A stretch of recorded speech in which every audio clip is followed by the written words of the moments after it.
Welcome to Quilting on the Side, the podcast where we uncover the secrets to turning your passion for quilting into a profitable side hustle.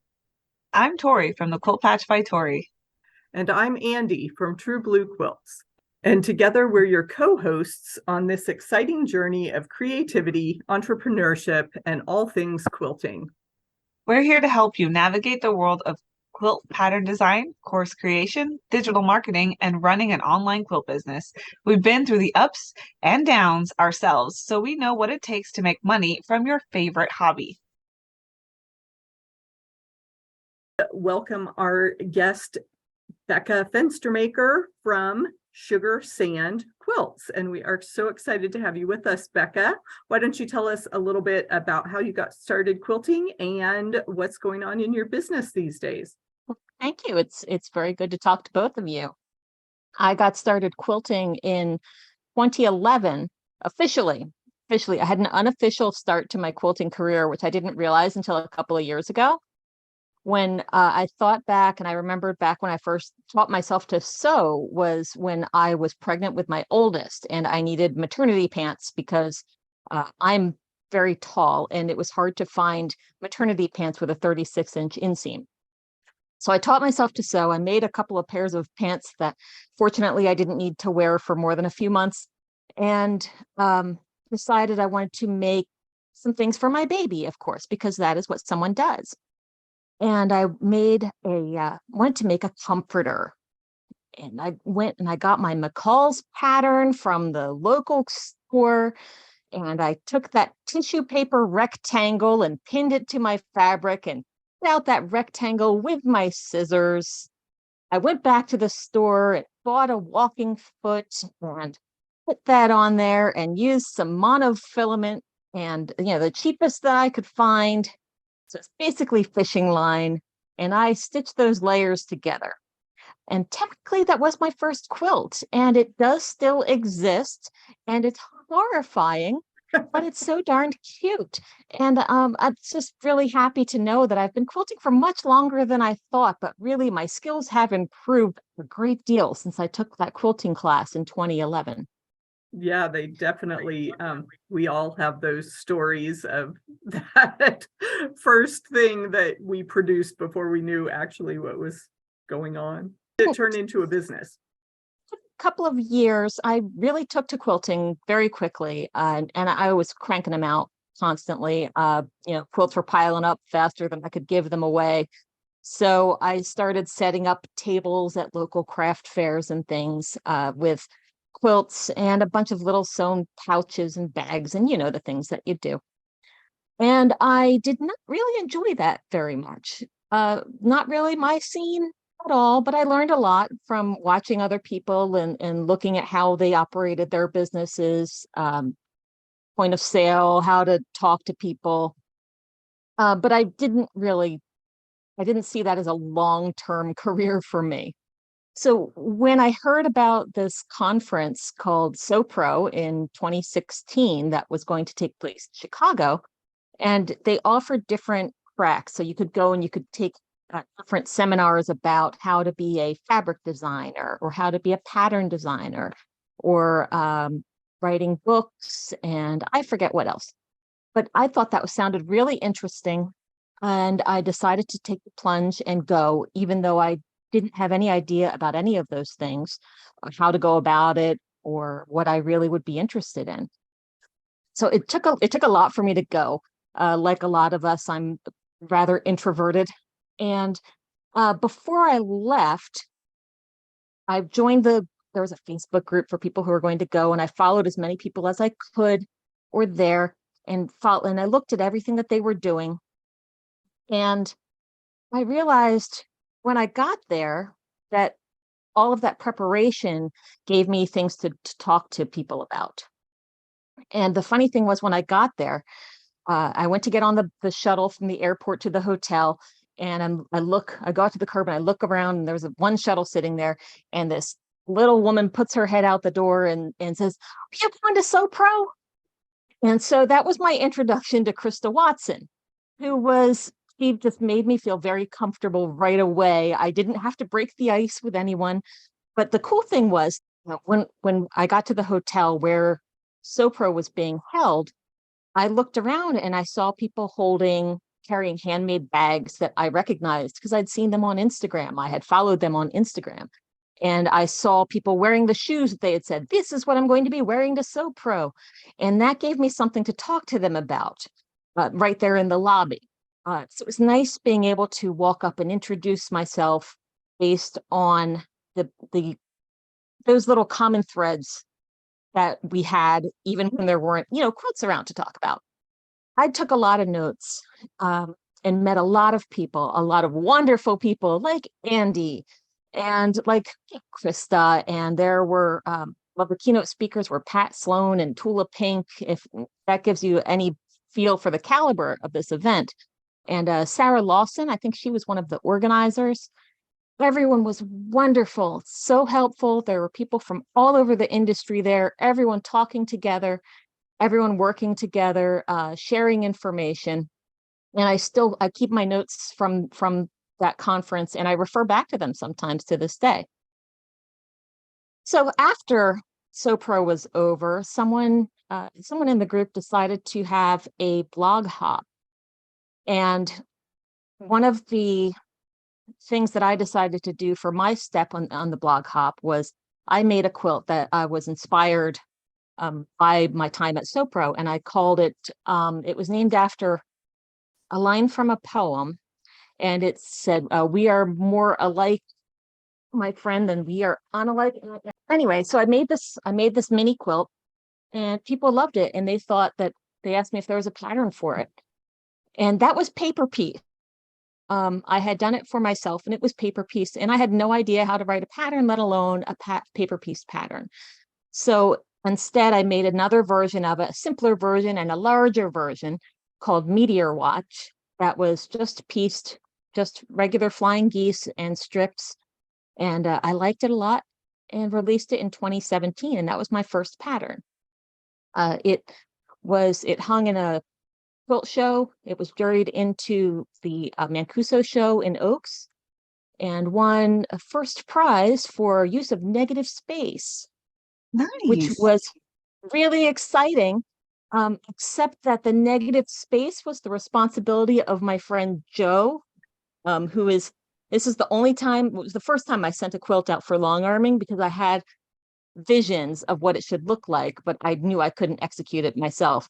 So my friend Joe from Block Party Quilts, he quilted it for me. So she really got the ribbon. But it was really an ego boost to me to see my quilt hanging there and having people stop and look at it. And I thought then that maybe I'll like this. Maybe I'll do this. After that, what kind of got things rolling was becoming an Island Batik ambassador, because they had monthly challenges, things that you're supposed to do with their fabric, specific assignments each month that you're supposed to do and then post on your blog. And having that kind of deadline and those kinds of constraints really inspired me. And some of the quilts that I did for those projects, for those monthly projects, I did turn into patterns. Others inspired other patterns, and some of them just, went away quietly. But I learned a lot from that experience too. And one of the most important things is how to work with their quilters and other bloggers and other designers, and how to promote each other and support each other, because we're not all in direct competition. There's plenty of room for all of us. I have family. I have 2 children who were in high school through the pandemic, and I had been keeping things kind of scaled down, but was getting ready to start going out and teaching when the pandemic hit. And we live on a cranberry farm, and we are in the middle of nowhere, and our internet is terrible. So, they were going to high school on their cell phones. We're using mobile phone hotspots because we didn't have high-speed internet here. And I was trying to run my business through my wireless hotspot. So I couldn't do a lot of Zooms. I couldn't do remote lectures because I didn't want people to pay to watch me going, glitching and freezing and skipping around. So I had to kind of pull back on that. And it gave me a little time to think about what I really liked and wanted to continue doing in the future. And fortunately, we did get a slightly better internet now. So um, I feel like I can upload large files and things. And I started working on ways to provide on-demand education instead. So I can do workshops or quilt-alongs or form clubs online. I'm still not real comfortable with doing lives, although I have. Every 3 months, I go through and review the unfinished objects that I have. I have a lecture called Find Your UF Flow, which talks people through the process of assessing how many UFOs you have and why you have them and what you can do with them. And it's not always finish them. You don't have to finish your quilts. You don't have to finish the same quilts that you started. You can always do something different with it if you want to. You can give it away, whatever you want. But one of the important parts to me about it is going through periodically and reassessing it, looking at what you've done, what you thought you were going to do, what you're realistically going to do, because all quilters have so many things that they want to do. We're always thinking about the next quilt that we want to make. So why get hung up on something you don't like anymore? So every few months I go through and I reassess, and I started doing doing it live with a group. I invite people to join me on Zoom, and we just go through, talk through the process and talk to each other if anyone has any ideas. Although sometimes that leaves me with more work than I had, because the last one I did, no, the first one I did, I had found a piece that I had done, a little mini quilt that I never finished. I had appliques on it that I hadn't stitched down, and that was about it. And I said, oh, what should I do with this? I said, I still like it. Should I just finish it the way it is, or should I maybe make it the center of a medallion quilt? And everyone wanted me to make it into a medallion quilt. So now I have more work to do. That one I haven't finished yet, but I have whittled down the pile. The method works. It takes a while, but it does work. But that's one of the things that I just recently did, was I opened up my first membership. The UFO Prevention Society launched in July. That's And amazing. well, I've been thinking about adding instructions for making tinfoil hats to it too, just for the heck of it. Maybe, to show that you're a member of the UFO Prevention Society. You Great. can wear It's great branding and tinfoil hat. marketing. I could just see like at QuiltCon being like, hey, I see my people in the tinfoil hat on. Yes, that sounds. That would be so embarrassing, but I might do it. That's so I fun. might do it. The little flag with your favorite fabric. People are, you put it out there now, and I can already see the bare bones plain tinfoil hat, and then I'm sure there are quilters out there that would go crazy with fabric and all the different embellishments you could do to make it. Oh, wow. See, I hadn't even gotten to that point yet of thinking about embellishments. Oh my goodness.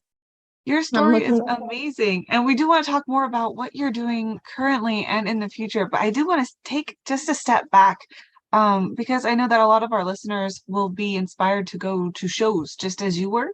And I was wondering if you could take us back just a little bit and talk about what you found most inspiring while at the show, if anything kind of stuck with you even after all these years. Well, there's one particular note that I took during Tula Pink's keynote speech. And I have it written somewhere, but off the top of my head, it was something like, it may not be perfect, but it's totally mine. And I loved that, because everyone, you see her work and everyone it's so beautiful, it's so perfect. And it's really reassuring to hear that someone like Tula Pink has insecurities too, but also that she deals with them. And she puts it out there. Pat Sloan talked about trying doorknobs, and just to keep knocking on doors and trying doorknobs. And she talked a lot about persistence. And so that's carried me through the last few years because, it can be really challenging raising, teenagers, particularly through the last couple of years. Both of my kids are doing great, though, by the way. They're now technically young adults. Yay! And yes, we all survived it. All those online classes and everything else. But aside from those two things that really stuck out to me from the speakers, what was most inspiring from SoPro was everyone, just the people, and watching what their ideas were and how excited they were to share them, how happy everyone was to be together, and everyone made friends. Love I that. keep in touch with an awful lot of people from there, and a lot of us work together. Deb Fisher was there, Deborah Fisher, who makes a beautiful ceramic and wool pin cushions. Fish Museum and Circus is the name of her business. And it's been so much fun to watch what she does and how she grows. She's released fabric lines now, and I've gotten to work with her with some of her fabrics. And it's really neat to watch everyone grow like that and to see where they took their inspiration and how they've built it over the oh boy, it's been 7 years now. Right? Hard to believe Thank it's you been for that long. Yeah, thank you for reaching back that far and remembering that for us. Because I know that after COVID, everyone opening up again, and more and more in-person events are happening. So I know for me, I'm also a total introvert, and I've been hesitant to go to something like H&H just opened up at the time of this recording their first show in Chicago. And I was hesitant to go because I'm like, I don't know, what am I going to do? What am I going to learn? Who I'm going to talk to? And then I saw so many quilters there that I knew, and I had total FOMO. And I wished I would have taken a day and gone to H&H and just talked to the people that I talked to over Zoom and Facebook, and just be able to do that in person, just as you were talking about, like, exactly, like talking about the fabric, talking about what they're doing, like learning about where they're going with their business. I think that it's an amazing just memory to share and how that sticks with you. Well, it's funny because I did reflect on it a lot, and I had even written a whole blog post about it, about some of my strategies that I used and what I learned from the experience. And I have to republish that again. I've rebranded since then, so I've been kind of gradually moving content over that I think is important. And I think that particular post was important. How to talk to other quilters as an introvert. But I've observed that quilters are pretty easy to have a conversation with because you have that commonality. It's like if you go to a garden shop or a greenhouse and you're looking at different flowers, you can probably ask somebody around you what they think, and they're going to tell you what they think about those flowers together or whatever. Well, it's that times 10 at a quilt shop. You go into a quilt shop, you can start a conversation very easily with just about anybody there, whether it's about a quilt pattern or about fabric or about the classes there or about notions. They're going to have an opinion and they're going to want to share it with you. And That's it's true. always worth a listen. And I'm the But it's the extrovert same- that's listening and jumping into all the conversations at the quilt store because yes, we all have our opinions and you can take mine or leave it, but I'm happy to share. That's one of the fun parts of it. It's another thing is at quilt shows when you're looking at the quilts and listening to other people's opinions and their thoughts, and you can learn from them, learn what they see, how it differs from what you see. You can disagree with them, which is perfectly fine, because I think quilt shows that everybody loves every single quilt probably means that either the people or the quilts are really boring. And nobody wants to see that. And you're never going to see that because I have an aunt who does not like asymmetry in quilts. She probably hates this quilt behind me, Wunderbar, but she would never tell me that. But I know that she's not fond of asymmetry in quilts. It's fine. There are a lot of things that I'm not particularly fond of. But what's fun about going to quilt shows is, and my husband has started going to quilt shows with me. Let me see, I guess it was 2018 when QuiltCon was in Nashville. The whole family, we all went to Nashville because my oldest was born nearby when my husband was still in the Army, and we had my oldest there. So we didn't live all that far away from Nashville, and we still had friends out there. So the whole family came out, and I asked them to join me on the show floor of QuiltCon for just one day, to come out just to see what it was about and to see what I was doing and just kind of get a feel for it all. And I was like, you can do whatever you want the rest of the time. That's fine. Well, they all came and we walked around and looked at the shows. And it was amazing listening to their opinions, what they thought of particular quilts, what things they found interesting. And we talked about what different quilts had in common to decide what it was they liked. And they picked up a lot of vocabulary that day. And I bet. both of the kids have made their own quilts, by the way. They learned to quilt with my mother and did fantastic jobs. They did the cutting, the sewing themselves. My mother set them up on her long arm and they long armed them themselves. And then they collaborated with me to make a quilt for their father after that. So it's really special to me to take them out on the show floor and show them what other quilts were out there. But my husband enjoyed it so much that he wanted to go with me. He got the whole 4-day pass in Atlanta. So it was really cool to see it through his eyes. Because he said to me, it's like, you never hear anyone say anything bad about these quilts. I said, well, because why would you? There's always something good to say about a quilt. You might not like the fabric someone chose, but you might think that they did a fantastic job with those points, or you might be curious about how they did that particular thing with the applique. But the most important thing to remember at a quilt show is that someone standing nearby either made the quilt or knows the person who made the quilt. So you never say anything that could be misconstrued at a quilt I'm writing show. that down. I'll be the first to tell you that when I had that meteor watch was hanging, I was standing in front of the quilt, behind it for a little while to eavesdrop. I will tell you that.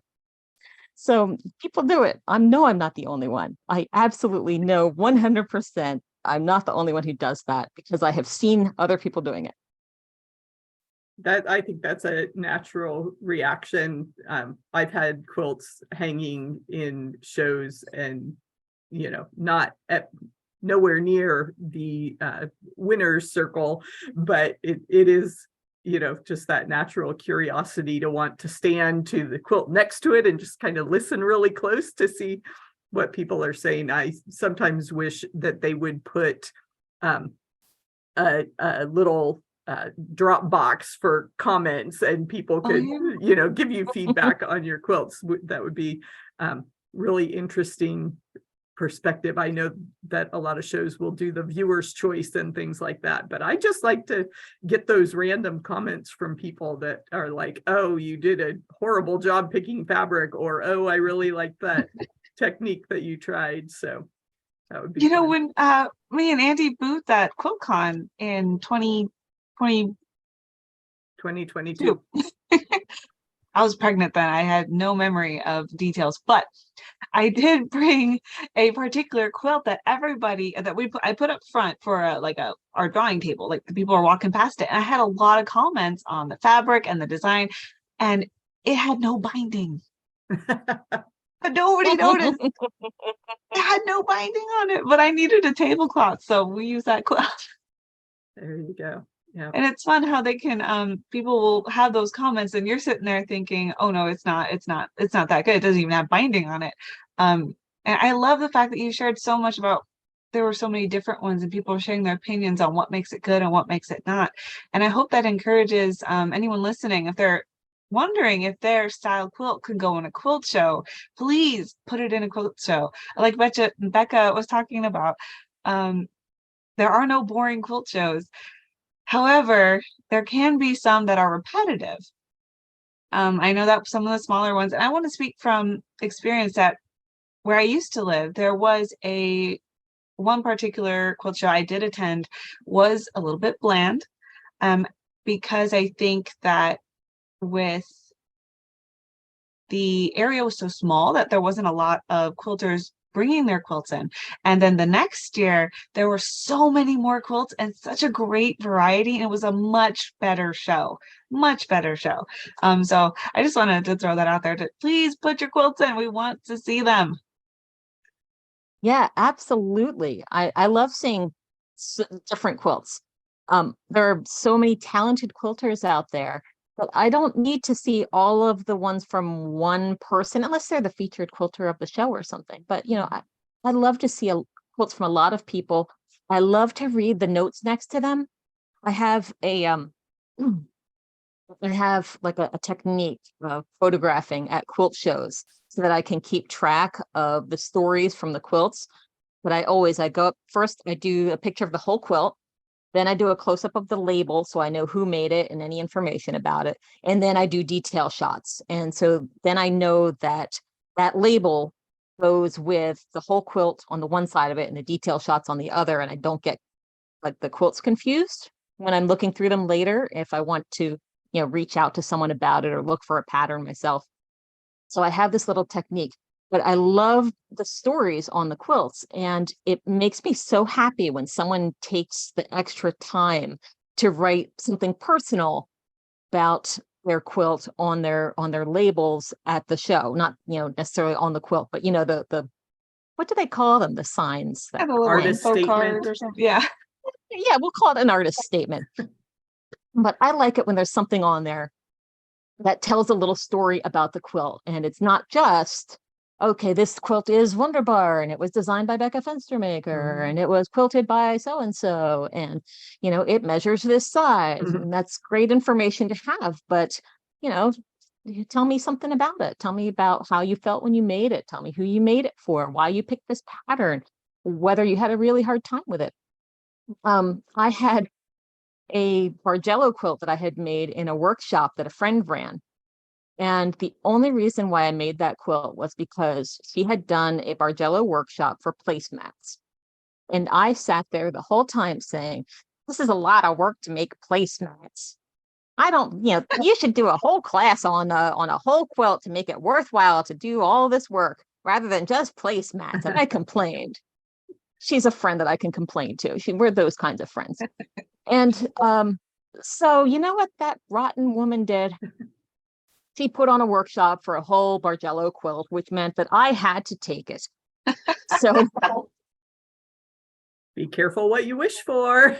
I know, right? But the worst part is she was absolutely right. It was a gorgeous quilt and I loved every step of the process. So that was what I did with my my artist statement. Well, first I named the quilt. I named it, I didn't want to make this quilt. Perfect. And it was. And that was another one that ended up hanging in another Mancuso show and got very nice comments from the judges, no ribbons. But then it hung in the county fair and it won all kinds of prizes there. And none of that was important to me, but I could that it won those awards. What was important to me was the story behind the quilt and how much I enjoyed the process of making it. And my friend, she still kind of harasses me mildly about that whole situation. Yeah, it's good to have those friends that can challenge and inspire us. That's great. You mentioned taking your family along to a quilt show, and we want this podcast to be encouraging to those people that are trying to get a little bit of a business off the ground and do it as a side hustle. So can you speak a little bit about balancing your desires for the quilt business along with your responsibilities with your family and your family business? Well, my family is very supportive. My oldest is an artist and is wonderful to talk to about if I'm having problems with designs or color, trying to choose colors for something. it can be difficult working out of the home when everybody is at home all the time because it just is. I mean, what's not difficult about that? Hey, Tori, you said you had been pregnant during a quilt con. How many kids do you have? I have two, and they're You little. have two, and they are They're little. small. Yes. And you know, what what do you do when you have work that you have to get done, but your kids need your attention? And I was lucky I started my business when they were a little bit older and a little more understanding, but they didn't have their driver's licenses yet. And I live in the middle of nowhere. I had to spend a lot of time driving them back and forth and answering phone calls from the school because one of them was a little bit of a troublemaker. And it was I had to prioritize. And that was why I didn't start teaching for a while. And I didn't put as much into the business end of things as I could have probably, because I know that the world can live without my quilt patterns, but my kids need me. So I have to prioritize them. I don't now, they're both over 18. So I'm good. I'm good. They're on their own. But they're not on their own. Someday they'll be on their own. For now, they're here, and they're much quieter than they were when they were small. And they both have driver's licenses, and I don't have to. They're not depending on me for every little thing anymore. So I can spend more time focusing on those things that I've been working on building over the last couple of years. I changed my branding over, and I figured I was at a good point to do that when my kids were growing up. And I was like, I need to do this now before I start scaling the business. I need to get my voice into my logo and my branding and my colors and everything else, because I had evolved. I figured out more about what I liked and what I wanted to do.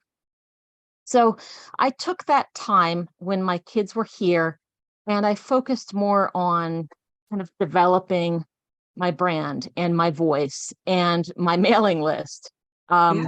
Joining little things like Quilt Block Mania has been wonderful for doing that.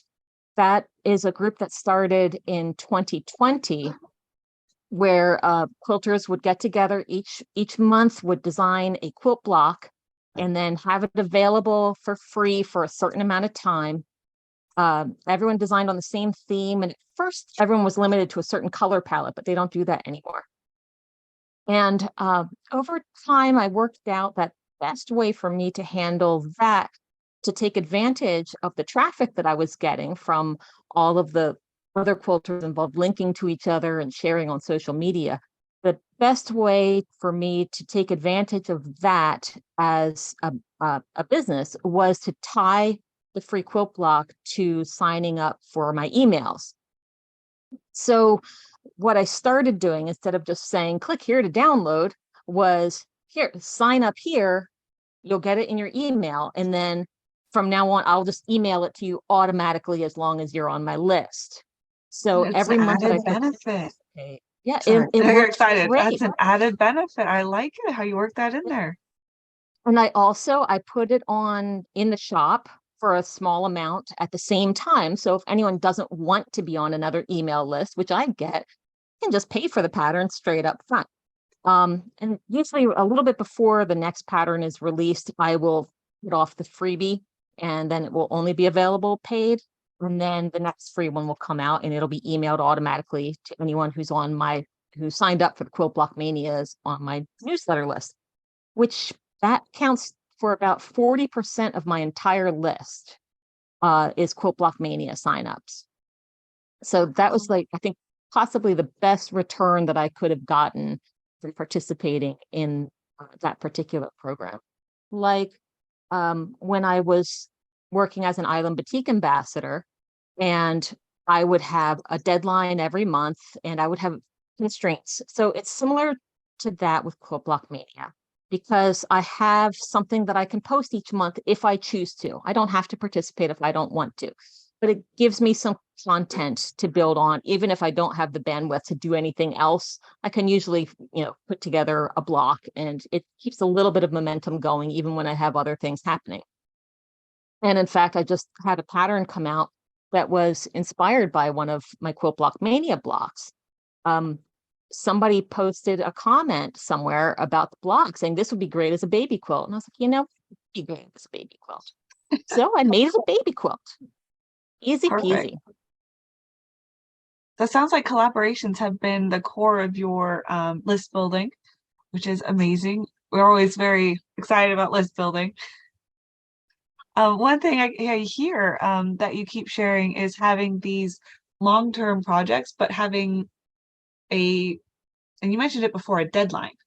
And it sounds like it's really helpful for you to have those deadlines, where I know a lot of creatives don't always hear that.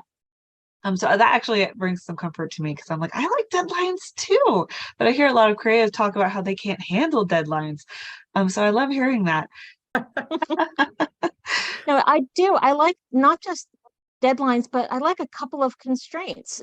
It gives me something to work with, because my brain works in a gazillion different directions, and it helps me to make decisions.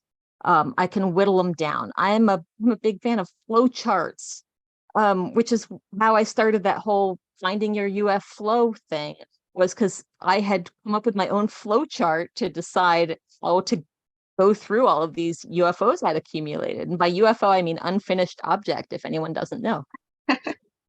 But the flow chart gives me some constraints. It's an if this, then that. If not, then that. They give me some limits, which help to constrain my wild brain. I can take notes on everything. I can write down all the ideas that I have, and I would never get through them all. And not all of them are good. Most of them probably aren't. But the ones that I have made, the patterns that I have made that make me the happiest, even if they're not the most popular ones, are the ones that I made with some sort of a constraint, some sort of a limit to them, to focus me, and also that have a story behind them that I connect to.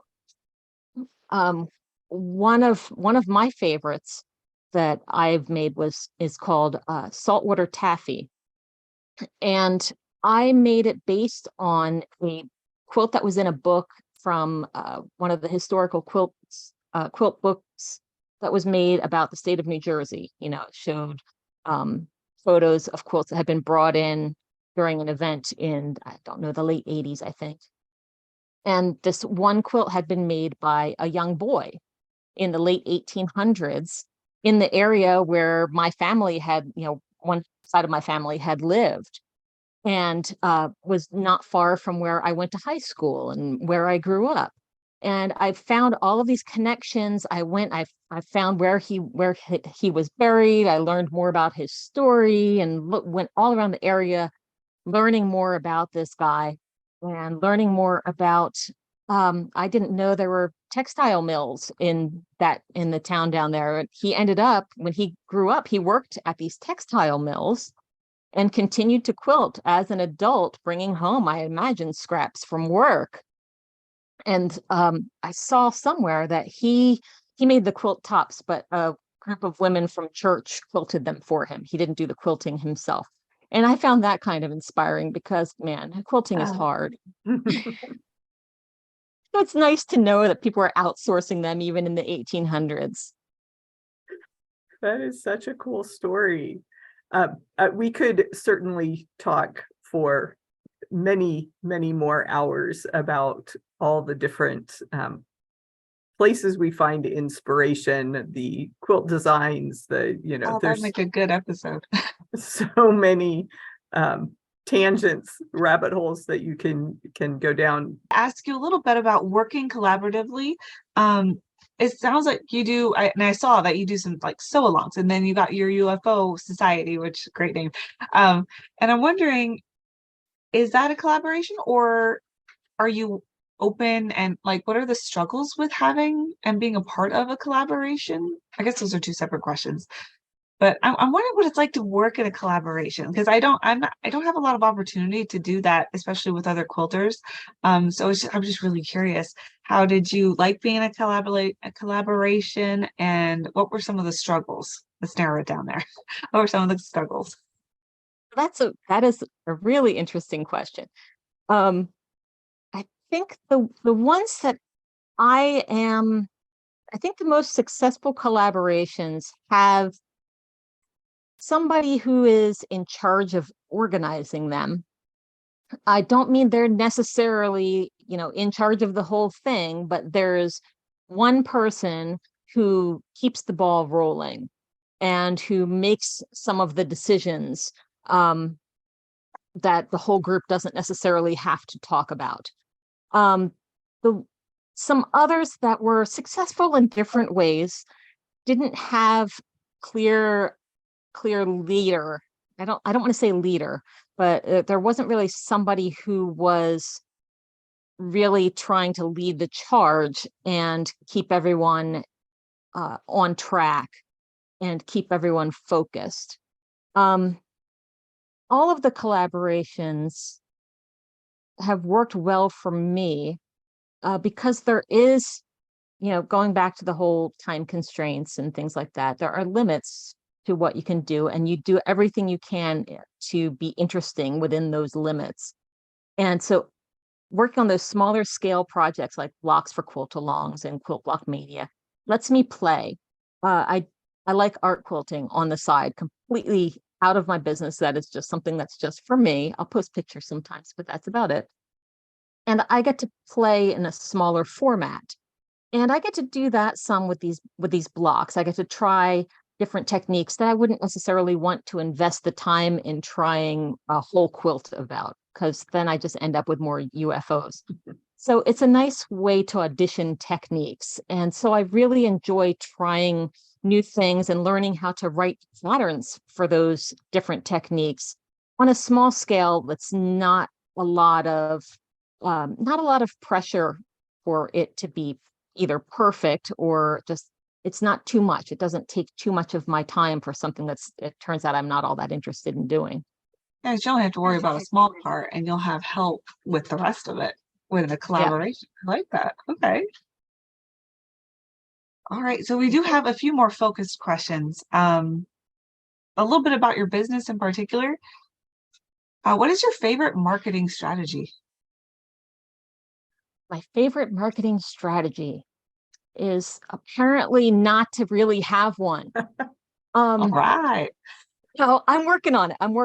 But at the end of the summer, I am going to take a solo retreat, and that is one of my things is that's on my agenda, is working on marketing. And what has worked, which is like not doing anything, it's been okay so far.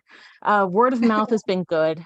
Going back to actually answer your question, word of mouth has been good with guilds. Typically, after I go and I speak to a guild, a day or two later, I'll get a message from somebody in the guild asking if I'll come and speak to their guild that they're in. So word of mouth has worked well for me so far, and I need to work on collecting testimonials from guilds and reaching out to more of them independently. So I can tell you more about what I need to do better than about what I've been doing well. But It sounds like people has been the thread going through most of your marketing efforts, is knowing people and getting to know people, talking to people, collaborating with people. It's amazing to hear. it's really weird for an introvert to have so much riding on other people, isn't it? Oh, I was curious about what you're working on next before we get into rapid fire. Oh boy. Well, I need to write some more patterns. I've been thinking about doing putting together a lot of the blocks that I had already released and kind of packaging them together and maybe doing something with all of them. But the one thing, I don't have a date on it yet, but I am working on my own block of the month program. And it is going to be nature focused because I have a lot of nature stories. And for me, it's all about the stories. but That's I'm right. You planning. mentioned you were living on a cranberry farm. Yep, I live in the middle of the New Jersey Pinelands, which is 1 million acres of forest in New Jersey. It's completely different than anything you've seen on The Sopranos. And in this, when The Sopranos go to the Pine Barrens to bury a body, it's not the real Pine Barrens because here it's really flat and sandy. So that's where the name Sugar Sand Quilt Company comes from. It's because I lived most of my life either here in the Pinelands or down along the southern New Jersey shore. So I've always had my feet in the sand. And so Sugar Sand Quilt Company was kind of a natural fit for me. And that's also why my logo, it looks like a pine cone, but in sea glass colors. It's kind of tying those two environments together for me. I like that. All right, so I think we're ready for our rapid fire. All right, so we have five questions for you. We want to know your quickest answer off the top of your head. So we're going to go pretty quick. Okay. You ready? Surprise us. What is your favorite color? Blue. Yardage or pre-goods? Ooh, mostly yardage, but I like fat quarters. We've been finding that too. Yeah, Okay. popular answer. Do you have any other hobbies besides quilting? Are there other hobbies besides quilting? No, well, reading, gardening, badly, running slowly, yoga inflexibly. I did, because my last name is Fenstermaker. Well, my husband's family was originally, it was Fenstermaker, which means window maker. And so I did take a stained glass class, so my last name would not be a lie, but I wouldn't call that a hobby because I don't really do it. It cuts my hands up too much and it makes it hard to quilt. It's all about the quilting. Yes, yes. All right, that was not rapid fire. I'm cool. sorry. No, we love the story. That's great. All right, next one. Favorite notion? Ooh, that's a tie. Sarah marker and 505 spray. OD 505 basting spray. Yep. Because I don't like pinning. Yep. Anybody that can figure out those shortcuts and to avoid the tedious parts of basting, I would agree. And our last question, who is inspiring you right now? Oh, geez. I don't even know. There are so many people that I'm always, all right, I'm going to go local. And I'm going to go with, I mentioned her before, my friend Jo Kuchera. She's a long arm quilter here in South Jersey. And she is getting to open her own business, her own storefront. She's had a business for many years. She's opening a storefront, and watching her plan and build and come up with ideas for including the community in her shop, into her ideas.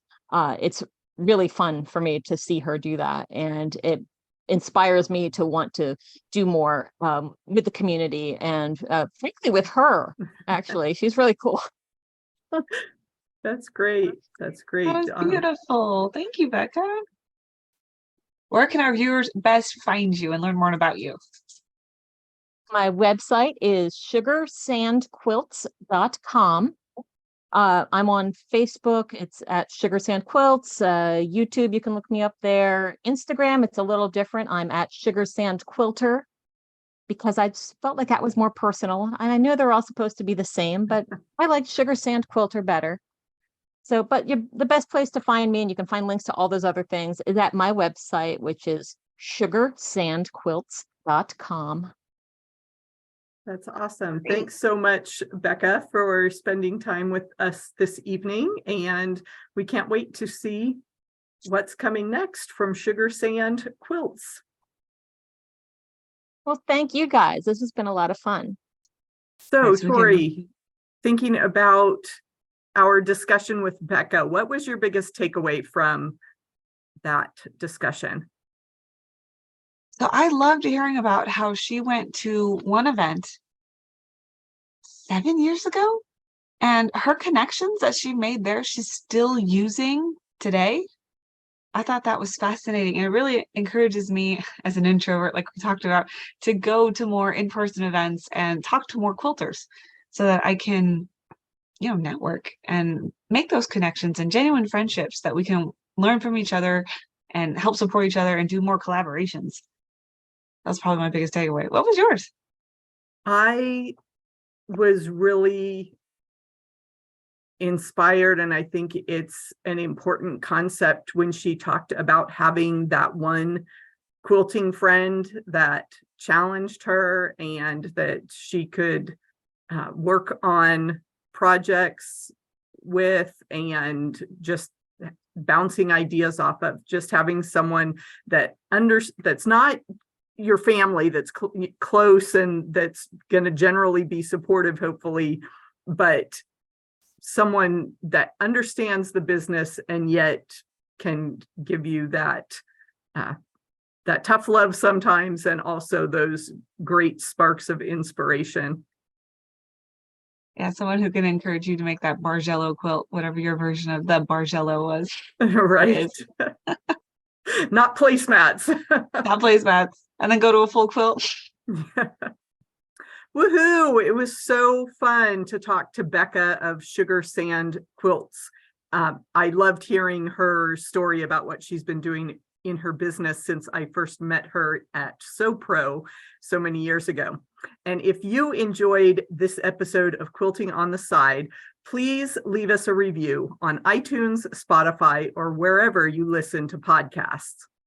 And hit the subscribe button so you don't miss our next chat. Until then, remember to have fun in your business and do a little quilting on the side.